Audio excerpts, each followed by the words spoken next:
जय श्री राम दोस्तों, कैसे हैं? मैं राघव स्वागत करता हूं आपके अपने यूट्यूब चैनल वेल्थ वेलनेस में। आज एक बहुत ही इंपॉर्टेंट टॉपिक के साथ में आपके बीच में हम आए हैं। आज का दिन बहुत ही पावन और बहुत पवित्र है, क्योंकि आज के ही दिन भगवान श्री रामचंद्र जी का जन्म हुआ था। और आज माँ दुर्गा के 9 स्वरूपों का यानी 9 शक्ति पीठों का यानी 9 शक्तियों का आज समापन है। तो ये दिन अति महत्वपूर्ण है।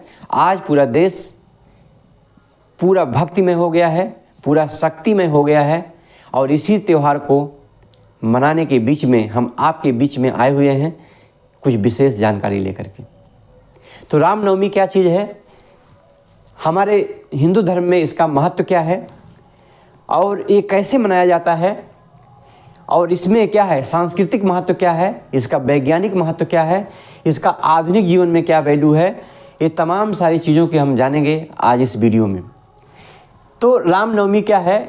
रामनवमी हिंदू धर्म में एक बहुत ही महत्वपूर्ण पर्व है, जिसमें भगवान श्री राम जी के जन्म के धार्मिक महत्वता को याद किया जाता है। इसमें खासकर चैत्र मास की शुक्ल पक्ष में नवमी तिथि को भगवान श्री रामचंद्र जी का जन्म हुआ था। और जन्म से पहले की कथा अगर आप जानेंगे तो राजा दशरथ, जिनकी कोई संतान नहीं थी, उनकी 3 रानियां थी, कौशल्या, कैकेयी और सुमित्रा। इन 3 रानियों को जब कोई पुत्र की प्राप्ति नहीं हुई तो राजा दशरथ बहुत चिंतित हो गए कि जिस कुल में राजा हरिश्चंद्र, राजा भगीरथ, राजा रघु, ऐसे तमाम सारे लोग इस कुल को पवित्र कर चुके हैं, उस कुल में अगर कोई नहीं होगा तो इस वंश को चलाएगा कौन? इस चिंता को उन्होंने अपने कुल गुरु श्री वशिष्ठ जी के सामने रखा और उनसे अपनी चिंता व्यक्त करते हुए कहा।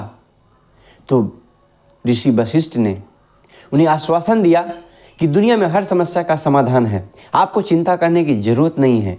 और उन्होंने रास्ता बताया कि यथर्ववेद के प्रकांड विद्वान ऋषि भृंग इस समस्या का समाधान दे सकते हैं। उन्होंने बताया कि पुत्र कामेष्टि यज्ञ करना होगा और ये केवल वही करा सकते हैं। तब जाकर के उन्होंने ऋषि वशिष्ठ की आज्ञा पा करके भृंगु ऋषि के आश्रम की तरफ राजा दशरथ एक फकीर का वेश धारण करके कुछ मांगने की इच्छा से चल पड़े। और वहाँ जाकर के उन्हें प्रणाम किया और उनसे अपनी व्यथा को बताया। और ऋषि भृंग ने उन्हें इस यज्ञ के तौर तरीके, सिस्टम, प्रोसेसेस को बताते हुए उन्हें इस चीज़ का वरदान दिया, तथास्तु वैसा ही होगा। और धूमधाम से इस चीज़ को किया गया और तब जाकर के 4 पुत्र रत्न की प्राप्ति हुई, जिसमें माँ कौशल्या से भगवान श्री राम, जो चारों भाइयों में सबसे बड़े थे, माँ सुमित्रा से श्री लक्ष्मण जी का जन्म हुआ और माँ कैकेयी भरत और शत्रुघ्न जैसे 2 सुंदर पुत्र को जन्म दिया। इस तरीके से भगवान राम, भगवान लक्ष्मण, श्री भरत जी और शत्रुघ्न जी, ये 4 लोगों ने राजा दशरथ के सूर्य वंश को आगे बढ़ाया। तो आप समझिए कि इसमें मनाया कैसे जाता है। रश्मि एवं उत्सव, ये रामनवमी आज की डेट में मंदिरों एवं घरों में विशेष तरह की पूजा अर्चनाएं की जाती हैं, तरह तरह से क्या है आराधनाएं की जाती हैं। तो ये चीज़ मंदिरों में, घरों में और क्या पब्लिक प्लेसेस पर क्या है विशेष पूजा का व्यवस्था किया जाता है। और इस तरीके से ये रामनवमी त्यौहार बड़े धूमधाम से पूरे देश में मनाया जाता है। और फूलों से, रंगोलियों से और तमाम तरह के क्या है कलरफुल दियों से तरह तरह की सजावट की जाती है। इस तरीके से भी इस त्यौहार को मनाया जाता है। और भजन होते हैं, कीर्तन होते हैं, बहुत जगह सत्संग होते हैं और क्या है, बहुत सारे अलग अलग ऑर्गेनाइजेशन जो हिंदू धर्म में तमाम तरह की ऑर्गेनाइजेशन या संगठन हैं, वो संगठन जगह जगह पर तरह तरह के कार्यक्रम आयोजित करते हैं और खूब दिल खोल करके प्रसाद का वितरण होता है। लोगों की बहुत कुछ क्या है, मदद की जाती है, बहुत सारी सेवाएं की जाती हैं। और क्या है, इस पूरी धरती पर भारतवर्ष एकदम पूजा पाठ, आरती और मंत्रोच्चार से पूरा गूंज जाता है। और भगवान राम, माता सीता, श्री लक्ष्मण जी, हनुमान जी और राम दरबार की जो झांकियाँ होती हैं, वो झांकियाँ पूरे शहर में निकाली जाती हैं। तो इस तरीके से अलग अलग तरीक़ों से लोग अपनी स्वेच्छा से, अपने सामर्थ्य से और अपनी क्या है क्षमता के अनुसार इस त्यौहार को बहुत ही धूमधाम से, बड़ी ही खुशी और हर्षोल्लास से अलग अलग तरीके से मनाते हैं। और उपवास का महत्व अब जानेंगे। उपवास का महत्व, उपवास का बहुत महत्व है, क्योंकि इसी दिन महानवमी के, नवरात्रि के 9 दिनों के अंत में माँ दुर्गा के 9 स्वरूपों का पूजन समाप्त होता है। और इस दिन बहुत सारे लोग जो 9 दिन व्रत किए होते हैं, उपवास किए होते हैं, अपने व्रत को तोड़ते हैं। और इसी दिन क्या है, अपने व्रत का समापन करते हुए वो माँ दुर्गा के 9 स्वरूपों का वंदन करते हुए और भगवान श्री रामचंद्र जी के जन्म का उत्सव मनाते हुए अपने आप को भाव विभोर कर लेते हैं। तो समझ सकते हैं कि कितना पावन घड़ी है शक्ति के स्वरूपों का, तथा भगवान श्री रामचंद्र जी के क्या है जन्म का उत्सव एक साथ पूरे शहर में, पूरे देश में और दुनिया के बहुत सारे जगहों पर बड़ी धूमधाम से मनाया जा रहा है। तो उपवास का महत्व इसलिए है क्योंकि आप जानते हैं कि शरद ऋतु जा चुकी है। शरद ऋतु में जो क्या है, भोजन का अलग तरीका होता है, उसका गुण अलग होता है। लेकिन जब ग्रीष्म ऋतु आती है तो इसमें जो भोजन का प्रकार है वो बदल जाता है। तो क्या है, इंसान उपवास के माध्यम से, व्रत के माध्यम से अपने शरीर को प्यूरिफाई करता है। इसलिए भी क्या है, उपवास धार्मिक रूप से तो उपयोगी है ही, लेकिन वैज्ञानिक रूप से भी उपवास का बहुत बड़ा योगदान होता है। क्योंकि जो भोजन की प्रकृति होती है वो शरद ऋतु में क्या गर्म प्रकार की भोजन लोग करते हैं, लेकिन जब ग्रीष्म ऋतु आती है तो इसमें क्या है, शीतल, जो शरीर को शीतलता प्रदान करे उस तरह के भोजन की क्या है ज़्यादा डिमांड होती है, या लोग उधर क्या है शिफ्ट होते हैं। तो इस बीच का जो वक्त होता है, यही वक्त होता है जो अपने शरीर को प्यूरिफाई करने का व्रत और त्यौहार के माध्यम से, ये बहुत ही क्या है पावन पर्व है। इस पर्व से क्या है, उपवास का जुड़ाव इसीलिए किया गया है। आगे आप जानेंगे सांस्कृतिक महत्व। अगर इस रामनवमी का या श्री दुर्गा पूजा के 9वें दिन का भारतीय संस्कृति एवं साहित्य में सबसे बड़ा महत्व क्या है, आप रामायण का देखते हैं, रामचरितमानस का, श्री हनुमान चालीसा। तो क्या है, सांस्कृतिक महत्व के रूप से भी ये रामनवमी ठीक है त्यौहार बहुत ही महत्वपूर्ण है।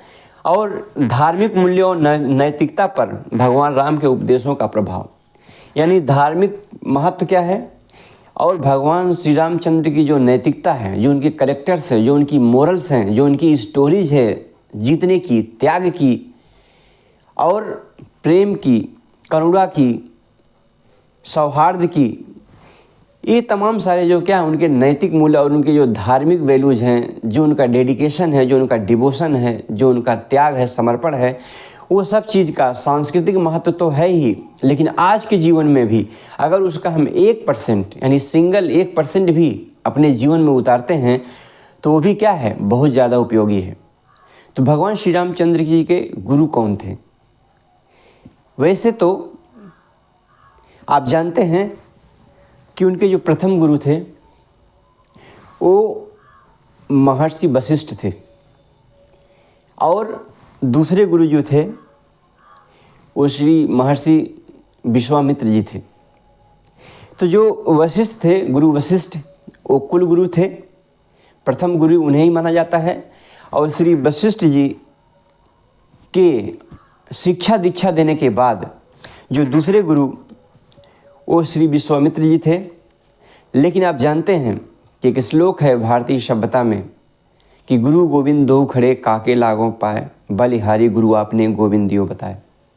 मतलब ईश्वर और गुरु दो लोग एक जगह खड़े हैं और एक शिक्षार्थी या विद्यार्थी या विद्या अर्जन करने वाला एक बालक किसके पहुँच हुए या किसको नमस्कार पहले करे, किसका सम्मान पहले करे, इस जिज्ञासा से जब वो दुविधा में होता है तो ईश्वर यानी गोविंद भगवान खुद आके बताते हैं कि तुम सबसे पहले अपने गुरु के ही चरण पढ़ो, सबसे पहले उनका ही आशीर्वाद प्राप्त करो। इतना महत्व है गुरु का, इतना वैल्यू है गुरु का कि ईश्वर यानी भगवान खुद आकर के बता रहे हैं कि तुम सबसे पहले अपने गुरु को प्रणाम करो, क्योंकि गुरु ही है जो आपको अज्ञानता से, जो आपके तमाम सारे दुखों से, तमाम सारी तकलीफ़ों से बाहर निकाल सकता है और आपको गोविंद तक यानी ईश्वर तक पहुंचा सकता है। लेकिन आप जानते हैं कि ऐसे ही गुरु को गोविंद से बड़ा नहीं माना गया है। लेकिन जो हमारे भारतीय सभ्यता में जो गुरु थे उन्होंने इस चीज़ को क्रेडिट नहीं लिया। दूसरा कोई होता आज के गुरु तो अपने आप को ईगो में आ जाता कि हम तो ईश्वर से भी बड़े हैं, ईश्वर हमसे नीचे हैं। लेकिन नहीं, हमारे गुरु लोगों ने वेदों में, पुराणों में और तमाम सारी ग्रंथों में ये चीज़ बताया है कि किसी भी बच्चे की जो प्रथम पाठशाला होती है वो उसका परिवार होता है और उसकी जो प्रथम गुरु होती है वो उसकी माँ होती है। उस बच्चे की माँ प्रथम गुरु होती है। प्रथम गुरु ने खुद को नहीं माना, बल्कि इस देश की जो मातृशक्ति है उस चीज़ को प्रथम गुरु बता करके, उसके परिवार को प्रथम पाठशाला बता करके और भी गौरवान्वित कर दिया। तो समझ सकते हैं कि गुरु तो तब जा करके उनको शिक्षा और दीक्षा देता है जब वो घर से निकल करके 5 वर्ष के बाद घर से निकल करके आश्रम में व्यक्ति जाता है या बच्चा आश्रम में पहुंचता है, गुरु के संपर्क में आता है। लेकिन उसके पहले हमारे भारतीय हिंदू सभ्यता में 16 संस्कार होते हैं, जिसमें एक संस्कार गर्भ संस्कार भी होता है। यानी बच्चे को माँ के गर्भ में आने से पहले भी कुछ तैयारियां होती हैं जो गुरु मंत्रों के माध्यम से कराते हैं। और एक माँ प्रथम गुरु कैसे होती है कि बच्चे को तो पेट से बाहर आने के बाद 5 साल प्रतीक्षा करने के बाद गुरु उसको शिक्षा और दीक्षा देते हैं। लेकिन माँ गर्भ में आने के वक्त से ही 9 महीना जब बच्चा गर्भ में रहता है उसी समय से अपने बच्चे को शिक्षा और दीक्षा देती है। जैसे अभिमन्यु के बारे में आपने सुना ही था कि माँ के गर्भ से वो बाहर में जो भी हलचल या जो भी जानकारियाँ, जो भी चीज़ें चल रही हैं वो सब चीज़ें सीखता था। ये इसके ऊपर डिपेंड करता है कि माँ जिस समय गर्भवती है उस समय वो किस तरीके का भोजन ग्रहण कर रही है, किस तरीके का वो अन्न ग्रहण कर रही है, किस तरीके का वो जल ग्रहण कर रही है, किस तरीके का वो विचार ग्रहण कर रही है और किस वातावरण में वह रह रही है। वहीं से उसके गर्भ में पलने वाले बच्चे की शिक्षा, दीक्षा और संस्कार पलने शुरू हो जाते हैं। तो समझ सकते हैं कि हमारे गुरु इतने पहुँचे हुए थे, इतनी गहराइयों तक उनकी समझ थी कि उन्हें पहले ही मालूम था कि बच्चे की शिक्षा दीक्षा तो माँ के गर्भ में आने के वक्त से ही शुरू हो जाती है। और हम तो उसके बाहर आने के बाद, वो भी 5 वर्षों के बाद उसकी शिक्षा दीक्षा को हम देते हैं। तो वो अपने आप को क्रेडिट नहीं लिए। और इस तरीके से आप समझ सकते हैं कि भारतीय सभ्यता में नारी का कितना ऊंचा सम्मान देवताओं ने, गुरुओं ने, लोगों ने, शिक्षकों ने दिया है। आप इस बात से समझ सकते हैं। तो ये तो उनके गुरु के बारे में आप जाना। आप जानेंगे क्षेत्रीय विविधता, यानी हिंदुस्तान के अगर चारों दिशाओं को देखिए, मध्य भारत को देखिए, तो हर जगह पर अलग अलग तरीके से इस रामनवमी को मनाया जाता है, जिसमें लोग अपनी श्रद्धा के अनुसार, अपने संसाधनों के अनुसार और अपने अपने तरीके से इस त्यौहार को बड़े ही धूमधाम से मनाते हैं। ये क्या है? क्षेत्रीय विविधता का सबसे बड़ा उदाहरण है। हर कोने में अलग अलग तरीके से इसको मनाया जाता है। इसमें देखेंगे कि आधुनिक समय में इसका क्या महत्व है। ये तो हजारों लाखों साल पहले की बातें, आज भी क्यों इसको फॉलो करना चाहिए, क्यों इससे जुड़े होना चाहिए, क्यों इसको मनाना चाहिए, तो इसके बारे में सिर्फ हम इतना ही कहना चाहेंगे कि आज हमारी जो आधुनिकता है, आज हमारी जो जीवन की भाग दौड़ है और आज हमारी जो वर्किंग स्टाइल है, ये हमें हमारी संस्कृति से, हमारी सभ्यता से, हमारे संस्कारों से हमें बहुत दूर ले जा कर के खड़ी कर दी है। और यही वजह है कि हमारे समाज में तमाम सारी बुराइयां उत्पन्न हो गई हैं, तमाम सारी कमियां आ गई हैं जो पहले नहीं थी।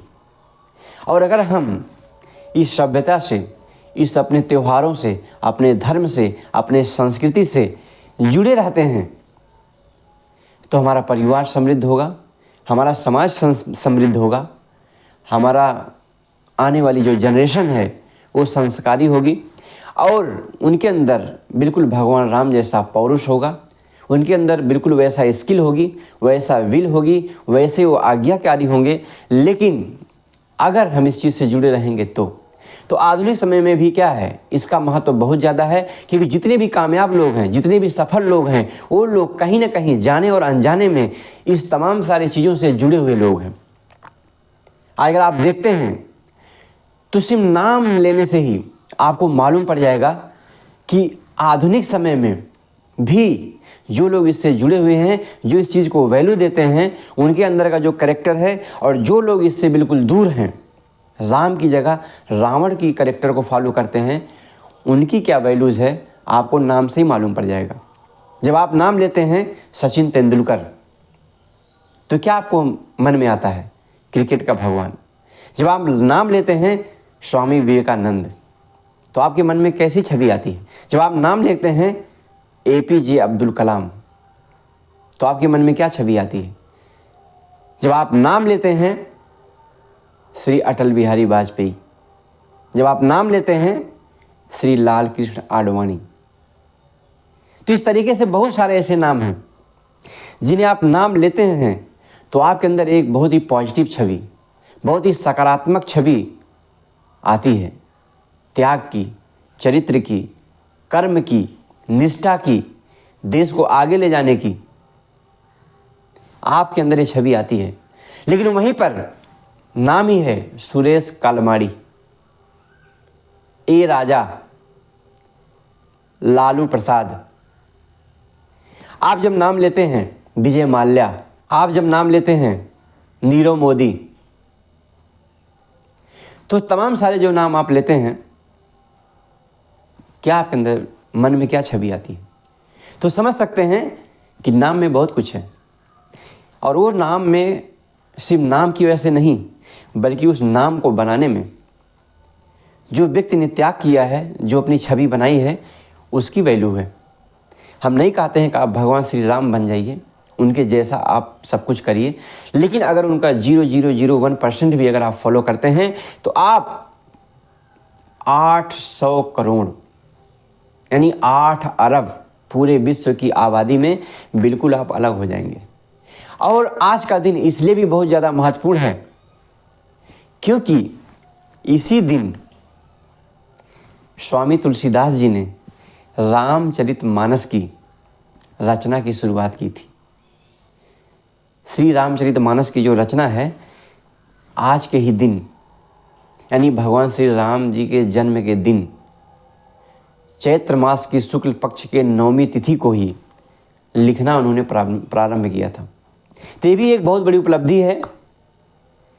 इसलिए भी क्या है, आज का दिन बहुत उपयोगी है और इसे आधुनिक समय में भी इसका अध्ययन करना चाहिए। अगर आप अपने आप को, अगर अपने अंदर से अगर आप मजबूत बनाना चाहते हैं, बाहर से मजबूती तो सिर्फ दिखाने के लिए होती है। जैसे रावण बाहर से बहुत मजबूत था, अथाह पैसा, सोने की लंका, बहुत बड़ी सेना, बहुत बड़ा क्या है साम्राज्य, बहुत कुछ था बाहर से, लेकिन वो अंदर से टूटा हुआ इंसान था, अंदर से वो बहुत कमज़ोर इंसान था। इसीलिए तो एक फ़कीर का वेशभूषा धारण किया हुआ इंसान, जंगल में रहने वाला इंसान, जिसके पास ना कोई सेना, जिसके पास ना कोई मैन पावर, ना ही कोई उसके पास पैसा, ना ही दौलत, कुछ भी नहीं था। सिर्फ अगर था तो एक चरित्र था और एक त्याग करने वाला भाई और एक हनुमान जी जैसा भक्त, और उसके द्वारा उन्होंने इतनी बड़ी लंका पे जीत हासिल कर ली। तो सोचिए माय डियर फ्रेंड्स, आपको बाहर से मजबूत होना जरूरी नहीं है। जब तक आप अंदर से मजबूत नहीं होंगे, आपके मोरल हाई नहीं होंगे, तब तक बाहर की मजबूती आपको नहीं टिका सकती। क्योंकि बहुत बड़े बड़े हिटलर जैसे भी सम्राट, जो कि पूरी दुनिया के तानाशाह कहे जाते हैं, उनको भी किसी ने एक दिन कुचल दिया। और इतिहास भरा पड़ा हुआ है कि बड़ी बड़ी सेनाएं, बड़ी बड़ी मैन पावर, बड़ी बड़ी तोपें और बड़े बड़े संसाधन लेकर के हिंदुस्तान की धरती पर बहुत सारे आक्रमणकर्ता आए, लेकिन यहाँ के राजा, जो कि हमारे धार्मिक तरीके से जुड़े हुए थे, जो स्पिरिचुअली बहुत स्ट्रांग थे, जिनकी मेंटल कंडीशन बहुत ही क्या है स्ट्रांग थी, वो लोग कम सेना, कम संसाधन और कम व्यवस्था के बावजूद भी उन्हें एक दो बार नहीं बल्कि बहुत बार कुचल करके रख दिए। लेकिन क्षमा करने की जो क्षमता सबसे शक्तिशाली व्यक्ति में होती है, इसलिए बार बार क्षमा करने के माध्यम से वो लोग यहाँ पर कुछ दिन तक सरवाइव कर पाए। नहीं तो एक ही बार में उनका नस्तो नाबूद हो जाता। लेकिन जो माफ़ करने की क्षमता केवल स्ट्रांग लोगों में होती है, पावरफुल लोगों में होती है, वो लोग किसी को नुकसान नहीं पहुंचाना चाहते हैं। इसलिए छोटे मोटे लोग जो अपने आप को बहुत ही पावरफुल समझते हैं, जब बार बार आक्रमण करते थे, लूट करते थे, चोरी करते थे, नुकसान पहुंचाते थे, फिर भी यहाँ के राजा उन्हें माफ़ कर देते थे, उनको हरा भी देते थे और माफ़ भी कर देते थे। और यही वजह था शायद कि हमारा हिंदुस्तान बहुत लंबे समय तक गुलाम रहा। लेकिन धर्म ये नहीं कहता। धर्म कहता है कि अगर क्या है, आपको कोई नुकसान पहुंचाता है, क्षति पहुंचाता है, तो उसका सर्वनाश करना बहुत ही ज़रूरी है। जैसे भगवान राम ने भी ये सिखाया है, भगवान श्री कृष्ण ने भी ये सिखाया है, और तमाम सारे भगवान के अवतारों ने यही बताया है कि अगर कोई पाप करता है तो उसे मारने में कोई पाप नहीं है। तो माय डियर फ्रेंड्स, आज आपने जाना रामनवमी के महत्व को, कि ये क्यों मनाई जाती है, भगवान श्री रामचंद्र जी का जन्म कैसे हुआ। आपने जाना कि उत्सव पूरे विश्व में भी बहुत सारे देशों में मनाया जाता है, हिंदुस्तान के कोने कोनों में अलग अलग तरीके से मनाया जाता है। और आज आपने जाना कि आधुनिक समय में अगर हम इससे जुड़े रहते हैं तो हमारे अंदर क्या परिवर्तन होता है। और सबसे बड़ी बात है कि इस त्यौहार को आप धूमधाम से मनाइए, एंजॉय करिए। इसी बात से हम अपने वाणी को विराम देते हैं। इस वीडियो को ज़्यादा से ज़्यादा शेयर करिए और बने रहिए। हमारे चैनल को लाइक करिए, शेयर करिए, सब्सक्राइब करिए। फिर मिलेंगे। थैंक यू, धन्यवाद।